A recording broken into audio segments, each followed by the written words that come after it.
నీ అప్పులున్నాయి నాకు తెలుసు, నీకు ఉద్యోగం రాలా నాకు తెలుసు, పెళ్లి కాలా నాకు తెలుసు, పిల్లలు లేరు నాకు తెలుసు, కుటుంబంలో సమాధానం లేదు నాకు తెలుసు, రకరకాల సమస్యలతో ఉన్నావు నాకు తెలుసు. కానీ ఇవన్నీ ఎరుగుండి కూడా ఈ మాట ఎందుకు చెప్తున్నా తెలుసా? దేవుడు నీ నుంచి ఆశిస్తున్న ఆ కర్తవ్యాన్ని నువ్వు నెరవేర్చడం మొదలుపెట్టినప్పుడు దానికి అడ్డుగా ఉన్న ప్రతిదీ నా ప్రభు తీసేస్తాడు. నేను అనుకున్నానండి అట్లా.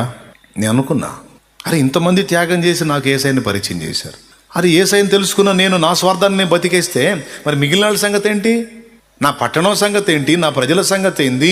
నా బంధు జనాంగం సంగతి ఏంటి? నా కుటుంబ సభ్యుల సంగతి ఏంటి? నా ఇరుగు పొరుగుల సంగతి ఏంటి? బాల్యము నుండి నేను ఎరిగిన నా వారి సంగతి ఏంటి? కాబట్టి ఏదో నేను ప్రభువుని తెలుసుకున్నాను, జీవితాన్ని అలా గడిపేద్దామని అనుకోకూడదు. నా వంతు నేను తోడ్పాటు చేయాలి, యేసయ్యకు నేను కోఆపరేట్ చేయాలి. దూతలు అడిగితే యేసయ్య ఏమన్నాడు తెలుసా? వాళ్ళు బలహీనులే కావచ్చు, నేను ఒక్క మాట ప్రత్యక్షమే మాట్లాడితే మొత్తం బాప్తీసం పొందుతారు, అది కాదు. చాలా సహజంగా మామూలు సంగతులే వాళ్ళ చేతనే ప్రకటింపజేస్తాను. ప్రస్తుతం వాళ్లే నాకు సహకారులు, మీరు పనికిరారు, వాళ్లే కావాలి. మీరు చేస్తే వాళ్ళకి కాపుదలుగా ఉండండి, పోయి వాళ్లే ప్రకటించాలి. ప్రభువా పని అయిద్దంటావా? చూడండి, ఈ బలహీనులే నా నింపబడి బలవంతులై నా సువార్తను విశ్వవ్యాప్తం చేస్తారు. హల్లెలూయా, హల్లెలూయా. జరిగేది చూడండి, జరిగిందిగా. మొత్తం హతసాక్షులయ్యారు. చంచల మనస్కులు జ్ఞానమును గ్రహించారు, అస్థిరులైన వారు స్థిరపరచబడ్డారు, బలహీనైన వారు బలపరచబడ్డారు, విశేషమైన సూచక్రియలు మహత్కార్యాలు చేశారు. అంతేనా? ఎన్నో ఆత్మల్ని ప్రభు కొరకు సంపాదించి సంతోషంగా సీమోను పేతుర్ని సిలువ ప్రాణం తీస్తామంటే నిలువున సిలువ పొందడానికి నేను అర్హుడిని గాను, తలక్రిందుగా సిలువ ఇవ్వమని కోరుకొని తలక్రిందుగా సిలువలో ప్రాణం పెట్టి హతసాక్షి అయ్యాడు. చావుకు భయపడి, సమస్యలకు భయపడి పిరిగి పందల వెన్నుచూపల చావుకి ఎదురుపోయారు. ఈరోజు మన కోసం ఎదురు చూస్తూ ఉన్నారు. త్వరగా కానియండి, ప్రభు వచ్చేస్తున్నాడు, రెడీగండి, ప్రకటించండి, జాగ్రత్త పడండి. అన్నిటి అంతము సమీపమైందని మాట్లాడుతున్నారు. మన కర్తవ్యాన్ని ఎప్పుడైతే మనం గుర్తించి బాధ్యతను ఎరిగిన కూతురులాగా, బాధ్యతను ఎరిగిన కొడుకులాగా నువ్వు పనిచేయటం మొదలు పెడతావో ఇక నీ మిగిలిన సంగతులన్నీ ఆయన చూసుకుంటాడు. ఇప్పుడు నా బిడ్డ ఉన్నాడండి, నా కుమారుడే ఉన్నాడు. ఒకప్పుడు పిల్ల చేష్టలు చేసి నేను ఒకటి చెబితే వాడు ఒకటి చేసి నన్ను ఇబ్బంది పెట్టి తడవకు వచ్చి నన్ను నాకు అది కావాలి, నాకు ఇది కావాలంటే నేనేమన్నాను తెలుసా? నోరు మూసుకొని కూర్చో, ఏంట్రా ఏం చెట్లకు కాస్తున్నాయి అంటాను. అదే కుమారుడు బాధ్యత నెరిగి ప్రయోజకుడై వాడు కూడా నాతో కలిసి కష్టించి ఆర్జించేవాడు అయ్యాడనుకో, ఇక వాడు నాకు వస్త్రాలు కావాలి, నాకు అది కావాలి, నాకు ఇది కావాలి కాదు, ఏవేవి కావాలో నేనే వెతికి రెడీ చేశాడ పెడతా. ఎందుకు? బాధ్యత నెరిగిన కొడుకు, బాధ్యత నెరిగిన కూతురు, వాళ్ళ కర్తవ్యం ఏంటో గుర్తుపట్టి ఆ కర్తవ్య నిర్వహణ కోసం నా బిడ్డలు రాత్రింబగళ్ళు కష్టపడుతున్నారు కనుక వాళ్ళకి ఏది తక్కువ చేయకూడదని అవసరమైతే వారి తల్లితో చెప్పి మంచి ఆహార పదార్థాలు వండిస్తా. స్తోత్రం. ఏమండి, ఒక తల్లికి 6 కొడుకులు ఉన్నారంట. 6 కొడుకులు, 5గురిని ఒక రకంగా చూసిద్దంట, ఒకరిని ఒక రకంగా చూసిద్దంట. ఫుడ్లో కూడా మార్పు. వాడికి వస్త్రాలు అమ్మే తెచ్చిద్ది, కాస్ట్లీ బట్టలు. ఫుడ్ కూడా వాడికి స్పెషల్ ఫుడ్, కాస్ట్లీ ఫుడ్, మిగిలిన వాళ్ళకి మామూలు ఫుడ్. ఇంటికి వచ్చినప్పుడు వాడినే ఎక్కువ పరామర్శిస్తూ ఉంటుంది, మిగిలిన వాళ్ళు పట్టించుకోదు. ఏదో అలాటోలాగా చూసి బాగా బాధేసింది 5గురికి. ఒకరోజు కూర్చొని పొలంలో మీటింగ్ వేసుకున్నారు. పొలంలో ఈ 5గురు పొలంలో కూర్చొని, ఏంట్రా అమ్మ దగ్గర మరి ఎంత అన్యాయం, పొద్దున్న లేచిన దగ్గర నుంచి సాయంత్రం దాకా చాకిరీ చేస్తుంది మనం, ఇన్ని బాధలు పడుతుంది మనం. వాడేమో బట్టలు నలగకుండా వస్తాడు, పెద్ద యజమానుడిలాగా మనకి పనులు అప్పచెబుతాడు, అది చేయండి, ఇది చేయండి, అట్లా చేయండి, ఇట్లా చేయండి, అన్ని మెయింటెనెన్స్ చేస్తూ ఉంటాడు, అన్ని అప్పచెబుతాడు, పోతాడు. వాడికేమో ఖరీదైన వస్త్రాలు, కమ్మని తిండి, అమ్మ వాడికి అన్ని ఉపచారాలు. నాకు నచ్చలేదయ్యా అన్నాడు ఒకడు. నాకు మాత్రం నచ్చిందంటరా చిన్నాడా, నాకు అంతే ఉంది అన్నాడు ఇంకొకడు. మాట్లాడుకొని ఇంకొకడు అన్నాడు, ఒరే ఇట్లా ఎన్ని రోజులు మనం పొలంలో మీటింగ్ వేసుకుంటే ప్రయోజనం ఆమెని అడుగుదాం అన్నారు. అంతేనంటవా? అంతే. మొత్తం కలిసిపోయారు. ఆ రోజు వెళ్ళి, అమ్మ పెద్దదానివి, నిన్ను ఇలా అడగకూడదు, అడుగుతున్నామని ఏమనుకోవద్దు. నీ పద్ధతి ఏం బాగలేదమ్మా అన్నారు. ఏంట్రా అంది. ఏంటన్నా, ఏంటి నాలో నచ్చని పద్ధతి ఏంట్రా మీకంది. అమ్మ, పొద్దున పోతే సాయంత్రం దాకా వెట్టి చాకిరి చేస్తుంది మేము. ఏ పొలంలో ఎవడెవడు పని చేస్తున్నాడో ఆయన పెద్ద ఆఫీసర్ లాగా వచ్చి బట్టలు నలగకుండా పొలాలు తిరిగి నువ్వు ఆ పని చేయరా, నువ్వు ఈ పని చేయరా అని అన్ని పెత్తనాలు అప్పచెప్పి పోతాడు. ఏంటమ్మా అన్న చేసేదే, మా మీద పెత్తనమేగా. దీనికి వాడికి స్పెషల్ ఫుడ్, స్పెషల్ బట్టలు, స్పెషల్ మర్యాదలు. ఆఖరికి అందరం పొలానికి వెళ్ళేటప్పుడు నువ్వేం చెబుతావమ్మా, అన్నం జాగ్రత్త చూసుకుంటాయా అంటే మేము పుట్టలేదా నీ కడుపున? నువ్వు మా అమ్మవు కాదా? మేము నీ కడుపున పుట్టలేదా? మేము ఇంకొక తల్లికి జన్మించామా? ఎందుకమ్మా మాకు ఈ పక్షపాతం? అప్పుడు అమ్మంది, ఒరే ఈ ఆలోచన రాకూడదయ్యా, మీకు వచ్చిందంటే ఇక నేను చెప్పాల్సిందే. ఇంత తేలిగ్గా అనుకోలేదురా. సరే, ఈరోజు నైటు అందరూ పండుకుంటారు కదా, మీరు నిద్రపోతున్నట్టు కళ్ళు మూసుకోండి. నిద్రపోతున్నట్టు కళ్ళు మూసుకోండి. ఎవరికి చెప్పింది? ఇద్దరికి చెప్పింది. 6గురిలో 2కి చెప్పింది. మిగిలిన 4 ఉన్నారు కదా, పెద్దోడు, మిగిలిన 3, మొత్తం 6 కదా, 2కి చెప్పింది. ఈ నైటు మీరు మేలుకొని ఉండండి రా. ఎందుకమ్మా? చెప్పించేయండి. అన్నోళ్ళతో పండుకుంటారు కదా, నిద్రపోతున్నట్టు నటించండి, నిద్రపోకండి. నేను ఒక చిన్న పని చెప్తాను చూదురుగానంది. సరే, అందరు పండుకున్నారు. పెద్దన్న, ఎరా అక్కడ అరక తోలేవా, పొలం దున్నేవా, అదే ఇదని అందరిని అడిగాడు. చేసాం అని ఏదో పండుకున్నారు. కాసేపు అటు మేసిలి ఇటు మేసిలి మొత్తానికి 8 గంటలకి పడకకెళ్ళి 8:20 కల్లా వాళ్ళు నిద్రపోయారు. 10 దాకా అటు మేసిలి ఇటు మేసిలి అన్న నిద్రపట్టాడు. 2 మేలుకొని ఉన్నారు. మొత్తం 4 నిద్రపోతున్నారు. నైట్ పండుకునేటప్పుడు అలవాటు ఏంటంటే షర్ట్లు తీసేస్తారు, ఫ్రీగా పండుకుంటారు. నేను ఒకటి చేస్తాను, మీరు చూడండి రా అంది. వెనకటి రోజులు కదా పెద్దోళ్ళు, పాలు పెరుగు తక్కువ ఉండదు కదా, ఆ వెన్నపోసి తీసి గిన్నె ఆ పిల్లల తలాపును పెట్టి అంత చేత్తో తీసుకొని ఆ నిద్రపట్టిన 4 ఈ గుండె భాగం ఉంటుంది కదా అక్కడ వేసింది. పొద్దున పోయి సాయంత్రం దాకా చాకిరీ చేసే వాళ్ళ హృదయ భాగంలో వేసింది, తల భాగంలో వేసింది. వేసినట్టు అంతే ఉన్నాయి. వింటున్నారా? చేత్తో తీసేసింది, అట్లా వేసిన వెన్న వేసినట్టు అలానే ఉంది. ఈ ఎవడైతే పెద్దన్న అనరే అతని బాడీ మీద వేసింది. కొంచెం తీసి వీళ్ళ తలల మీద వేసింది, కదలలేదు. గుండె భాగంలో వేసింది, కదలలేదు. ఆ పెద్దన్న అంటున్నారే, వీళ్ళందరూ ఏడ్చేస్తున్నారు కానీ చూసి వాడి గుండె భాగంలో వేసింది. అంత వెన్నపోసి తీసి వేగితలిగా కరిగిపోయింది. అది తల భాగంలో వేసింది, వేగితలిగా కరిగిపోయింది. కనపట్లా, నీరైపోయింది. అది వాళ్ళకెళ్ళి చూస్తే అలానే ఉంది, ఇతని వైపు చూస్తే కరిగిపోయింది. బిత్రపోయి లేచారు. వాళ్ళిద్దరూ లేచారు. అమ్మా ఏంది, అన్నం మీద వేసిన వెన్నపోస అలా కరిగిపోయింది ఏంటి అంటే, వీళ్ళేమో అప్పచెప్పిన పని చేసి ముగించేవాళ్ళరా, వాడు మొత్తం బాధ్యత అంతా ఎదిగి భుజాన వేసుకొని మోస్తున్నాడు. పని చేసేవాడిది చేసేంతవరకే. అప్పచెప్పిన పని చేస్తాడు, అంత తింటాడు, హాయిగా నిద్రపోతాడు. వీడికి బాధ్యత లేదు. అది పండిందా పండలేదా, ఇంటికి వచ్చిద్దా రాదా అనవసరం. నేను చేశాను, అయిపోయింది అంతవరకు. కానీ అది వచ్చిద్దో రాదో, ఆ తెగులికి ఏ మందు కొట్టాలో, ఏం చేయాలో, మంచో చెడ్డో, రేట్ ఎట్లుందో, గిట్టుబాటు ధర వచ్చిద్దో రాలేదో, మరి పోయిన సంవత్సరం ఉన్న అప్పు ఎట్లా తీర్చాలో, ఎంత ఈ బాధ్యతలన్నీ మోసేది పెద్దవాడురా.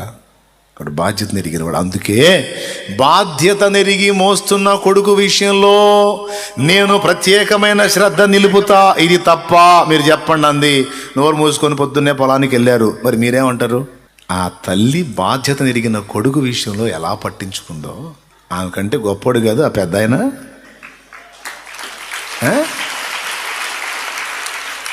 కాదంటారా?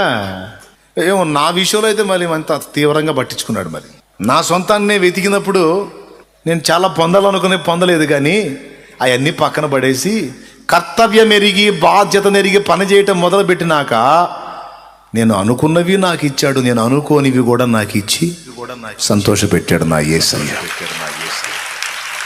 గట్టిగా గట్టిగా గట్టిగా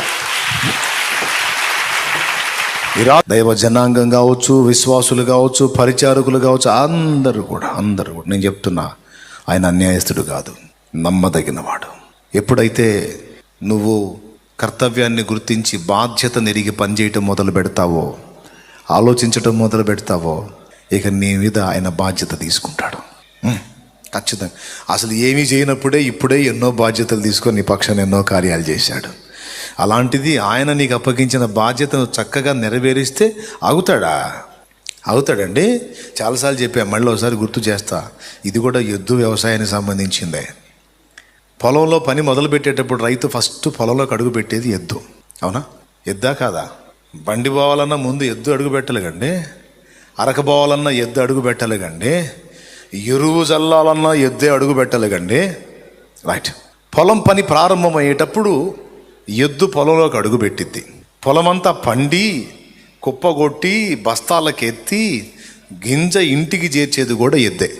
ప్రారంభం దాంతోనే, చివరికి ధాన్యం అంతటిని కళ్ళము తొక్కేది ఎద్దే, బస్తాలను ఇంటికి చేర్చేది ఎద్దే, మధ్యలో దున్నేది అదే.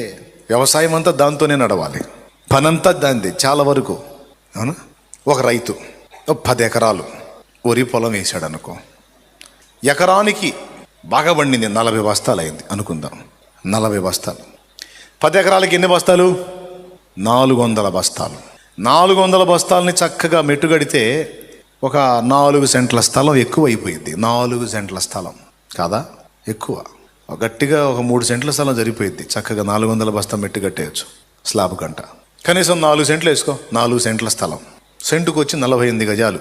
అంటే ఇక ఆ గజాల లెక్క మీరు వేసుకోండి. ఎందుకంటే లైవ్లో చూసేవాళ్ళు కొంతమందికి సెంట్ అంటే ఎంత అని అడుగుతారు, అందుకని గజాల లెక్క చెప్తున్నా. ఒక సెంటుకు వచ్చి 48 గజాలు. ఓకే. అది పండించినటువంటి ధాన్యం మెట్టుగట్టడానికి 4 సెంట్ల స్థలం సరిపోతుంది. కానీ 10 ఎకరాల వరిగడ్డి వామి వేయాలంటే ఎన్ని సెంట్లు కావాలి చెప్పు. తెలివి ఉంటే ఒక్కసారి చెప్పు. నువ్వు అసలు ఆ ముక్క చెప్పేసి అయిపోద్ది. 10 ఎకరాల గడ్డిని వామి వేయాలంటే ఎన్ని సెంట్ల స్థలం కావాలి? నాకు తెలిసి 40 సెంట్లు కూడా చాలదు. అది పండించిన ఒడ్లు మెట్టుగట్టడానికి 4 సెంట్లు సరిపోతుంది. కానీ కష్టపడ్డ దానికి రైతు గట్టే మెట్టు 40 సెంట్ల కంటే ఎక్కువ ఉంటుంది. కష్టపడ్డ ఎద్దుకి మేత లేకపోతే వరిగడ్డి రైతు ఏమని తింటాడేంది చెప్పండి? మరి 10 ఎకరాల గడ్డి వామి ఎవరికి వేస్తాడు? తింటుంది హాయిగా, అందులోనే బొబ్బు ఉంటుంది, దాని ఇష్టం. ఒళ్ళు జల్లేస్తే అందులోనే పొరలాడుతుంటుంది. ఏంటిది? దాని ఇష్టం. తింటావో, కిందేసి తొక్కుకుంటావో, పొరలాడుతావో, ఎలర్జీ వస్తే చేసుకో, నువ్వేమన్నా చేసుకోపో. నువ్వు తినలేనంత సమృద్ధి నీకు. భూమి మీద ఒక రైతే ఇంత న్యాయం చేసినప్పుడు ఆయన అన్యాయం చేస్తాడండి? చేస్తాడా? ప్రతివాడు తాను చేసిన కష్టము కొలది జీతం పుచ్చుకొనను. నీ తెలివి ఇక నీ ఇష్టం. ఎట్లా కష్టపడతావో, ఎలా దృష్టి పెడతావో, ఇతరుల త్యాగాన్ని నువ్వు అనుభవిస్తున్నావు. మరి నీ త్యాగం ఏ విధంగా నువ్వు చేస్తావో నీ ఇష్టం. నీ జ్ఞానం, నీ టాలెంట్, నీ లైఫ్, నీ హెల్త్, ఆరోగ్యం, నీ డబ్బు ఎక్కడ, ఎప్పుడు, ఏ విధంగా, ఎలా దేవుని కొరకు వినియోగిస్తావు నీ ఇష్టం. కానీ నువ్వు బాధ్యత నెరిగిన బిడ్డ కావాలి. నువ్వు ప్రభువుకు ప్రార్థన చేయటం కాదు, అనేక మంది ప్రార్థన చేయనట్లు అనేకులకు నువ్వు ప్రభువుని పరిచయం చేయాలి. ఇదొక దీక్షగా నీవు నడుం కట్టాలి. ఈ పనికి నువ్వు ఎప్పుడైతే పూనుకుంటావో అప్పుడు ఇక నీ విషయాలన్నిటినీ ఆ తల్లి కొడుకు విషయంలో పట్టించుకున్నట్టు, రైతు ఎద్దు విషయంలో పట్టించుకున్నట్టు, నీ విషయంలో నా యేసయ్య పట్టించుకుంటాడు.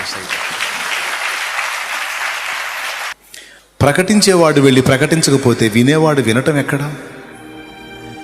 వినేవాడు వినకపోతే ప్రభునామమున ప్రార్థన చేయటం ఎక్కడ? ప్రభునామమున ప్రార్థన చేయకపోతే మనుషులకు రక్షణ ఎక్కడ? ఇది తెలుసుకున్న నేను నా కర్తవ్యాన్ని నెరవేర్చాలన్న ఆకాంక్షతో 2006వ సంవత్సరంలో దేవుని పిలుపు మేరకు దేవుని పనికి వచ్చాను. కలిగిన వానికి ఇవ్వబడును, లేని వాని దగ్గర ఉన్నది కూడా తీసివేస్తాను అన్నాడు. కలిగిందంటే డబ్బని కాదు, ఆసక్తి. దేవుని పని కొరకు, దేవుని చిత్తం నెరవేర్చడం కోసం నువ్వు కొంచెం ఆసక్తి కనపరిస్తే ఇంకా ఎక్కువ కృపణిస్తాడు.